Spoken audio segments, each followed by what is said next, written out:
Wait பண்ணுற காலத்தில் இல்லாமல் அறுவடையின் காலத்தில் ஆண்டவர் கொண்டு போனார். நான் உங்களை ஆசீர்வதிக்கிறேன்.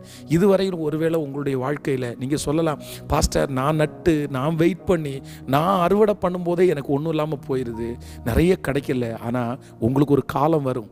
என்ன காலம்னா, நீங்கள் நடமாட்டீங்க, நீங்கள் காத்திருக்க மாட்டீங்க. கரெக்டாக ஆண்டவர் அந்த அறுவடை டைம் உங்களை கொண்டு போய் உங்கள் கையில் அதை கொடுத்து உங்களை சாட்சியாய் நிறுத்துறதற்கு கர்த்தர் வல்லவராக இருக்கிறார். கண்டிப்பாக ஆண்டவர் அதை செய்வார். நீங்கள் விசுவாசிங்க, கர்த்தருடைய மகிமையை நீங்கள் காண்பீர்கள்.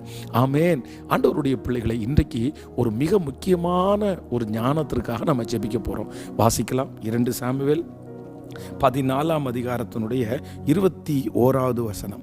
அப்பொழுது ராஜா யோவாவை பார்த்து, இதோ இந்த காரியத்தை செய்கிறேன், நீ போய் அப்சலோம் என்னும் பிள்ளையாண்டானை திரும்ப அழைத்து கொண்டு வா என்றான். இந்த வசனத்தில் என்ன காரியம்?